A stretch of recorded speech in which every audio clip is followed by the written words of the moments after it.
नमस्कार दोस्तों। वैसे तो आप लोगों ने बहुत सी हॉरर कहानियां सुनी होंगी, लेकिन मुझे पूरी उम्मीद है कि आज की हमारी ये कहानी सुनकर आपको सच में डर का एहसास होने वाला है। बस मेरी आपसे इतनी गुजारिश है कि आप अगर इस कहानी को पूरा सुनेंगे तो आपको सच में बहुत ज्यादा मजा आने वाला है। साथ ही अगर आप पहली बार हमारे इस चैनल पर आए हैं तो चैनल को अभी सब्सक्राइब कर लीजिए। ऐसा करने से हमारी और आपकी नजदीकियां बढ़ जाएगी और आगे आने वाली वीडियो आप तक आसानी से पहुंच जाएगी।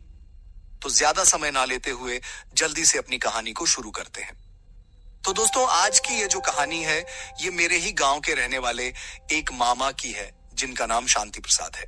तो चलिए अब ये कहानी उन्हीं के पॉइंट ऑफ व्यू से सुनते हैं। दोस्तों, मेरा नाम शांति प्रसाद है और आज जो कहानी मैं आपको सुनाने वाला हूँ ये उस वक्त की है जब मैं फॉरेस्ट डिपार्टमेंट में एक फॉरेस्टर के पद पर नौकरी किया करता था। दरअसल ये बात 1980 के दशक की है। उस वक्त तक मुझे फॉरेस्ट विभाग में नौकरी करते हुए लगभग 20 साल का समय हो चुका था।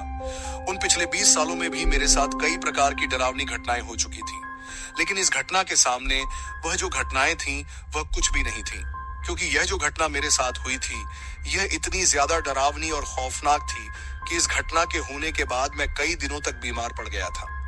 और उस वक्त मुझे अपनी आंखें बंद करते ही मेरी आंखों के सामने सिर्फ वही मंजर दिखाई देता था। इसलिए उस वक्त तो मेरा ऐसा हाल हो गया था कि कई दिनों तक तो मैं सो भी नहीं पाता था। लेकिन जैसे जैसे समय गुजरा तो मैं थोड़ा थोड़ा उस हादसे को भूलने लगा और फिर कुछ ही दिनों बाद मैंने दोबारा से अपनी ड्यूटी ज्वाइन कर ली थी। दरअसल उन दिनों बरसात का मौसम चल रहा था और उस वक्त मेरी ड्यूटी राजस्थान के सरिस्का अभयारण्य में भानगढ़ के पास में लगी हुई थी। और जैसा कि आप जानते होंगे कि भानगढ़ को आज से ही नहीं बल्कि बहुत पहले के टाइम से ही दुनिया की सबसे ज्यादा भूतिया जगहों में गिना जाता है। और इसी वजह से उस टाइम पर उस फॉरेस्ट एरिया में कोई भी फॉरेस्टर नौकरी नहीं करना चाहता था। लेकिन जिस टाइम पर मेरी वहां पर ड्यूटी लगी थी उस टाइम जो फॉरेस्ट विभाग का ऑफिस हुआ करता था वह भानगढ़ किले से लगभग 10 किलोमीटर पहले ही हुआ करता था। इसी वजह से मैंने भी सोचा कि इसमें कोई ज्यादा डरने वाली बात नहीं है और फिर मैं कोई अकेला तो वहां ड्यूटी करने वाला हूं नहीं, मेरे साथ डिपार्टमेंट के और भी तो लोग वहां पर रहेंगे, इसलिए मुझे वहां ड्यूटी करने में कोई ज्यादा दिक्कत नहीं आने वाली। यही सोचकर मैंने वहां पर ड्यूटी ज्वाइन कर ली थी। शुरुआत के दिनों में तो सब कुछ नॉर्मल चल रहा था। उस वक्त डिपार्टमेंट की तरफ से मेरे पास 16 फॉरेस्ट गार्ड थे जो कि उस पूरे फॉरेस्ट एरिया की निगरानी रखते और उन सभी की 3-3 के जोड़े में अलग अलग दिशाओं में ड्यूटी लगी हुई थी और एक फॉरेस्ट गार्ड को मैं हमेशा मेरे साथ रखता था। जिन दिनों में यह घटना मेरे साथ हुई थी उससे थोड़े ही दिनों पहले मानसून सत्र शुरू हो चुका था और अब आए दिन बारिश होने लगी थी। आज के टाइम पर तो बारिश के दिनों में भी उतनी बारिश नहीं होती है, लेकिन उस वक्त मानसून सत्र में शायद ही ऐसा कोई दिन जाता था जिस दिन बारिश नहीं होती थी और कभी कभी तो 7-8 दिन तक लगातार बारिश होती ही रहती थी। कई दिनों तक सूरज की किरणें भी दिखाई नहीं पड़ती थी, लेकिन यह बारिश का समय दिन से ज्यादा रात को डरावना लगता था, क्योंकि अगर बारिश के टाइम पर आप जंगल में हो तो आपको चारों तरफ सिर्फ बारिश की बूंदों के गिरने की आवाज ही सुनाई देती है, जो कि उस सुनसान रात के अंधेरे में कहीं ना कहीं आपके मन में थोड़ा बहुत डर तो पैदा करती ही है। और डर भय का एहसास हो भी क्यों ना जब आप एक ऐसे जंगली इलाके में नौकरी कर रहे हो जिसको दुनिया की सबसे ज्यादा भूतिया जगहों में गिना जाता है। एक बार मैं ऐसे ही बैठा बैठा सोच रहा था कि मुझे यहाँ नौकरी करते हुए कितने दिन हो गए, लेकिन आज तक मुझे कुछ भी ऐसा महसूस नहीं हुआ जिसकी वजह से मुझे ऐसा लगे कि यह भानगढ़ भूतिया है। और तभी मैंने ये बात मेरे साथ जो फॉरेस्ट गार्ड रहता था उससे कही, लेकिन मेरे साथ जो फॉरेस्ट गार्ड रहता था वह सच में बहुत ज्यादा फट्टू था। वह इन भूत प्रेत और आत्माओं को बहुत ज्यादा मानता था। इसी वजह से मेरे द्वारा उसको ये बात कहने पर वह मुझसे कहता है कि सर थोड़ा धीरे बोलो, अगर उन आत्माओं ने ये बात सुन ली तो सच में आपके साथ कुछ ऐसा होगा जिसकी वजह से उनकी मौजूदगी और उनके होने का एहसास आपको हो। तभी मैंने उसे हंसते हुए कहा कि ऐसा कुछ नहीं होता है। अब पहले दिन ही मैंने उससे यह बात कही थी, लेकिन मुझे बिल्कुल भी अंदाजा नहीं था कि वह जो गार्ड कह रहा था वह बात सच हो जाएगी। दरअसल दूसरे दिन बहुत तेज बारिश हो रही थी और रात होते होते तो बारिश और भी ज्यादा भयंकर रूप से बरसने लगी थी। लेकिन हमें हर रात उस भयंकर बारिश में भी रात के समय 3 बार पूरे जंगल की पेट्रोलिंग करनी पड़ती थी, क्योंकि उस वक्त हमें सूचना मिली हुई थी कि कुछ लोग रात के समय जंगल से अवैध रूप से लकड़ियां चुराते हैं और जंगली जानवरों का शिकार भी करते हैं। इसी वजह से ना चाहते हुए भी मजबूर में हमें उस भयंकर बारिश में भी रात के समय जंगल में घूमना पड़ता था। और उस वक्त टॉर्च वगैरह की कोई सुविधा नहीं थी। उस वक्त डिपार्टमेंट की तरफ से हमें सिर्फ एक लालटेन दी जाती थी, जिसे हर फॉरेस्ट गार्ड अपने साथ रखता था। और मैं भी अपनी लालटेन को दिन के समय अच्छी तरीके से साफ करके रखता था, क्योंकि रात के अंधेरे में एकमात्र वह लालटेन ही हमारा सहारा हुआ करती थी। अब उस रात मैं और मेरे साथ मेरा वह फॉरेस्ट गार्ड लगभग 10 बजे हम दोनों हमारे उस खंडहर से ऑफिस से निकलते हैं। हमने रात के 12 बजे से पहले पहले जंगल का एक चक्कर लगाकर वापस आने का तय किया था। अब हम दोनों अपने अपने हाथों में अपनी लालटेन लेकर निकलते हैं। आगे आगे मैं चल रहा था और मेरे पीछे मेरे साथ मेरा वह गार्ड चल रहा था। अब हम लोग बारिश में भीगते हुए जंगल से गुजर रहे थे। उस रात बरसात के साथ साथ आसमान में बहुत तेज बिजलियां भी कड़क रही थीं, जो कि आसपास के माहौल को काफी ज्यादा डरावना बना रही थी। जब भी उन बिजलियां के गड़गड़ाहट की आवाज आती तो मेरे पीछे चल रहा वह गार्ड भागकर मेरे से चिपक जाता। अब उसे 1-2 बार तो मैंने बर्दाश्त किया, लेकिन फिर मैंने उसे डांटते हुए कहा कि मैं तुम्हारा सीनियर हूं, तुम ऐसे बच्चों की तरह मुझसे क्या चिपक रहे हो? और अगर इतना ही डर लगता था तो फिर फॉरेस्ट डिपार्टमेंट में नौकरी करने की क्या जरूरत थी? मेरे इतना कहने के बाद वह गार्ड थोड़ा समझता है और अब वह मेरे पीछे पीछे आराम से चल रहा था। उस वक्त हम लोग भानगढ़ किले के गेट से लगभग 1 किलोमीटर पहले बनी हुई हमारी फॉरेस्ट चेकपोस्ट की तरफ जा रहे थे, जहां पर मेरे 3 फॉरेस्ट गार्ड ड्यूटी पर तैनात थे। जब हम लोग वहां पर पहुंचे तो हमें वहां 3 की जगह सिर्फ 1 गार्ड ही नजर आया। और जब मैंने उस गार्ड से पूछा कि बाकी के 2 गार्ड कहां पर हैं, तो उसने मुझसे कहा कि कुछ लोग बिना परमिशन के चोरी छुपे किले की तरफ गए हैं। और जब हमारी नजर उन पर पड़ी तो हमने उनको रोकने की कोशिश की, लेकिन हमारी आवाज सुनने के बाद भी वह लोग किले के अंदर चले गए और वह दोनों गार्ड उनको ढूंढकर वापस लाने के लिए ही उनके पीछे पीछे किले के अंदर गए हैं और मुझे यहाँ चेक पोस्ट संभालने के लिए छोड़कर गए हैं। तभी मैंने मेरे साथ जो गार्ड था उसको कहा कि चलो हम लोग उनको ढूंढ कर आते हैं, शायद उन्हें कोई मदद की जरूरत होगी। तो मेरा गार्ड मुझे मना करने लगता है कि सर मैं अंदर नहीं जाऊंगा। तो मैंने उससे कहा कि क्यों नहीं जाओगे अंदर, ये मेरा ऑर्डर है और तुम्हें मेरे साथ चलना पड़ेगा। क्योंकि उस तूफानी अंधेरी रात में थोड़ा बहुत डर तो मुझे भी लग रहा था और मेरी भी अकेले की किले के अंदर जाने की हिम्मत नहीं हो रही थी। इसीलिए मैंने उस गार्ड को साथ में लिया और हम लोग भानगढ़ के किले की तरफ आगे बढ़ने लगे। अभी हम लोग उस घने अंधेरे में तेज बारिश के बीच सिर्फ एक लालटेन के सहारे किले की तरफ आगे बढ़ ही रहे थे। तभी अचानक मेरी नजर रास्ते के किनारे पर ही मौजूद एक बरगद के पेड़ की तरफ गई, जहां पर मुझे कुछ लोगों की फुसफुसाने की आवाज सुनाई देती है। तभी मैं और मेरा गार्ड उस तरफ जाते हैं, लेकिन जब हम लोग वहां पहुंचते हैं तो हमें वहां पर कुछ भी दिखाई नहीं देता है। उसके बाद हम फिर से किले की तरफ आगे बढ़ने लगते हैं, लेकिन जैसे ही हम किले की तरफ आगे बढ़ने लगते हैं तो हमें फिर से पीछे से इस बरगद के पेड़ की तरफ से वैसी ही आवाज सुनाई देती है। लेकिन इस बार मैंने उसी जगह पर रुककर उस आवाज को गौर से सुना और कुछ देर वहीं पर खड़े रहकर इंतजार किया। जब तक मैं उस जगह पर खड़ा था तब तक वह आवाज लगातार मुझे सुनाई दे रही थी, लेकिन उस आवाज को सुनकर मैं समझ नहीं पा रहा था कि वह क्या बोल रहे हैं। लेकिन जैसे ही मैं फिर से उस बरगद के पेड़ की तरफ जाता हूं तो मुझे वहां पर कुछ भी दिखाई नहीं देता है। अब मैंने ध्यान से इधर उधर देखा और जब मुझे कुछ भी दिखाई नहीं दिया तो फिर मैं वहां से जाने लगा। लेकिन जैसे ही मैं वहां से जाने वाला था तो एकाएक मेरी नजर उस बरगद के पेड़ के ऊपर की तरफ गई और जैसे ही मेरी नजर ऊपर की तरफ गई तो मेरी तो आंखें फटी की फटी ही रह गई। मुझे उस बारिश के गिरते हुए ठंडे पानी के बीच भी पसीना आने लगा, क्योंकि जब मैंने मेरी नजरें उस बरगद के पेड़ पर ऊपर की तरफ घुमाई तो मैंने देखा कि कोई उस बरगद की टहनी से पैरों के बल उल्टा लटका हुआ है। पर उस अंधेरे में देखकर मुझे यह समझ नहीं आ रहा था कि वह कोई आदमी है या औरत, लेकिन लटकते हुए उसका चेहरा बहुत ही ज्यादा डरावना लग रहा था। उसकी आंखों के बीच का वह काला कांच गायब था और उसकी आंखें उस अंधेरे में बिल्कुल सफेद किसी अंडे की तरह चमक रही थी। अभी मैं यह सब देख ही रहा था कि तभी मुझे मेरे कंधे पर किसी के हाथ रखने का एहसास होता है और मैं अचानक से उछलकर पीछे की तरफ देखता हूं तो मुझे मेरा गार्ड दिखाई देता है जो मेरे साथ आया था। तभी अचानक उसने मुझसे पूछा कि सर क्या हुआ, कहीं आपको कोई आत्मा तो दिखाई नहीं दे गई? तो मैंने उससे पूछा कि तुझे कैसे पता? तो उसने कहा कि अक्सर रात को यहाँ पर लोगों को आत्माओं के अलावा कुछ नहीं दिखता है। तभी मैंने उससे कहा कि तूने भी ऊपर की तरफ जो है उसे देखा? तो उसने मुझसे कहा कि नहीं, मैंने तो कुछ नहीं देखा। तो मैंने उससे कहा कि एक बार इस बरगद के पेड़ के ऊपर की तरफ देख। तो उसने मेरे सामने ही अपनी नजरें उस बरगद के पेड़ पर ऊपर की तरफ घुमाई, लेकिन नजरें ऊपर घुमाने के बाद भी वह बिल्कुल नॉर्मल था। और उसने मुझसे फिर से कहा कि मुझे तो कुछ भी दिखाई नहीं दे रहा।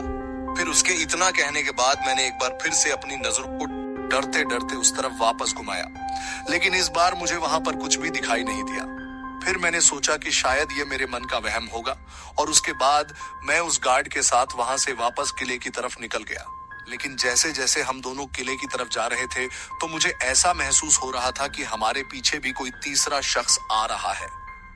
तभी फिर से मैंने सोचा कि शायद यह मेरे मन का वहम ही होगा, और मेरे पीछे जो यह गार्ड चल रहा है, उसके कदमों की आवाज ही मुझे सुनाई दे रही है। भी मैंने मेरे इस वहम को मिटाने के लिए उस गार्ड से कहा कि तुम मेरे आगे आगे चलो, मैं तुम्हारे पीछे चलूंगा। तो उसने कहा कि सर क्या हुआ, आपको आगे चलते हुए डर लग रहा है क्या? तो मैंने उसे कहा कि बातें ज्यादा मत करो, और जितना कह रहा हूं उतना करो। मेरे इतना कहने के बाद वह गार्ड मेरे आगे आगे चलने लगता है और मैं उसके पीछे। लेकिन अब भी चलते हुए मुझे वही एहसास हो रहा था कि जैसे कोई हमारे पीछे पीछे चल रहा है, लेकिन मेरे बार बार पीछे मुड़कर देखने पर भी मुझे कोई भी दिखाई नहीं दे रहा था।